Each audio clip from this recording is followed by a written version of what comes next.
కొత్త ఆవిష్కరణల రూపకల్పనలో ఊహాశక్తి కీలకమని Bharat Biotech executive chairman doctor Krishna ఎల్లా తెలిపారు. జాతీయ సైన్స్ దినోత్సవాన్ని పురస్కరించుకుని గీతం యూనివర్సిటీలో నిర్వహించిన చేంజ్ మేకర్స్ సిరీస్ కార్యక్రమానికి ముఖ్య అతిథిగా హాజరయ్యారు.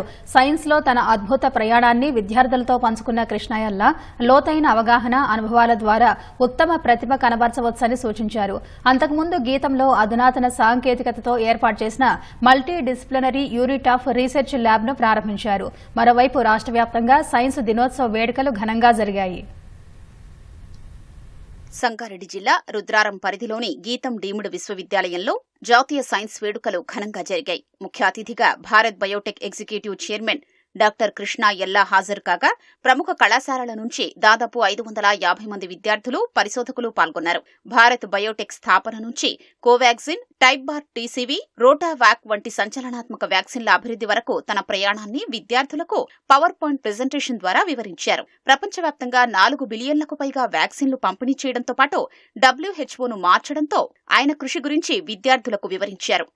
కేవలం 2 ఉద్యోగులతో ప్రారంభమైన భారత్ బయోటెక్ ప్రయాణం 4000 మంది బృందానికి ఎదిగిందన్నారు.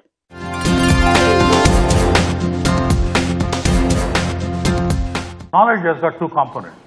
Knowledge is a degree and a skill. Degree means you got a Geetham University degree, but skill set is how to do the experiment properly. And that I will explain what does that mean, skill set. Imagination is a very example. The Bharat is given to architect. I want the auditorium like this, no pole in the middle. He told all the architect imagined all this is requirement. He started creating auditorium like this. That's imagination. An architect understanding somebody's view of imagination power, that he understood that he put it to paper, that is called a sort of imagination. I'll again explain. I think Albert Einstein said, imagination is more important than your knowledge and skill set also. కొత్తగా అందుబాటులోకి వచ్చిన అత్యాధునిక పరిశోధనా కేంద్రం inter disciplinary పరిశోధనల్ని ప్రోత్సహించడంతో పాటు సమస్యల్ని పరిష్కరించడమే లక్ష్యంగా పెట్టుకుంది. ల్యాబ్ అందుబాటులోకి రావడం వల్ల పరిశోధనలో అనుభవంతో పాటు ఉద్యోగ అవకాశాల్లో అధిక ప్రాధాన్యత లభిస్తుందని విద్యార్థులు ఆశాభావం వ్యక్తం చేస్తున్నారు. ప్రజల్ని మహమ్మారిలా పట్టిపీడిస్తున్న క్యాన్సర్ వంటి రోగాలకు సైతం మందును కనుక్కోవడానికి ఈ ల్యాబ్ ఉపయోగపడుతుందని అధ్యాపకులు చెబుతున్నారు.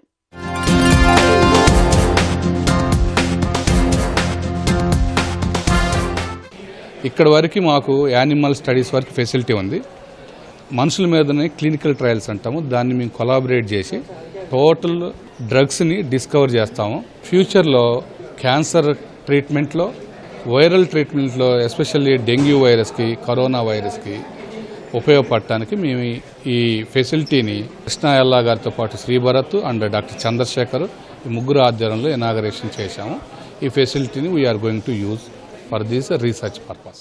గీతం యూనివర్సిటీలో మొత్తం 4 అధునాతన ల్యాబ్లను కృష్ణ ఎల్లా ఆవిష్కరించారు. కొత్త మందుల తయారీకి కావలసిన పరిశోధన ఇక్కడే చేసేందుకు అనువుగా ఉంటుందని గీతం విద్యా సంస్థల చైర్మన్ భరత్ తెలిపారు.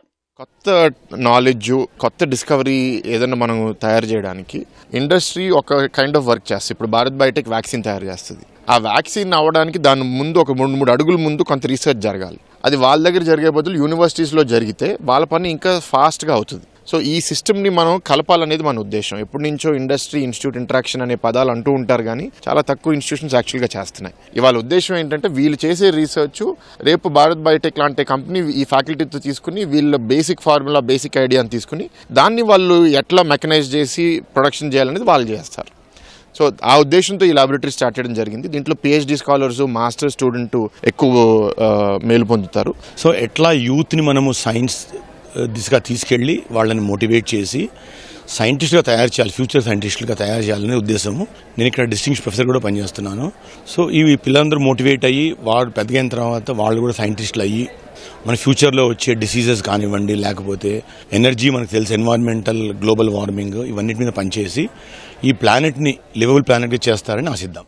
మరోవైపు రాష్ట్ర వ్యాప్తంగా జాతీయ సైన్స్ దినోత్సవ వేళ వైజ్ఞానిక ప్రదర్శనలు జరిపారు. ఆధునిక ప్రపంచంలో సవాల్గా మారిన ఎన్నో సమస్యలకు సైన్స్ పరిశోధనలు చూపే పరిష్కారాన్ని ఆవిష్కరణ రూపంలో చిన్నారులకు చూపించే చిత్రాల్ని ప్రదర్శించారు. విద్యార్థుల్లో సృజనాత్మకతను వెలికితీసేలా ప్రయోగాల రూపంలో చూపించారు.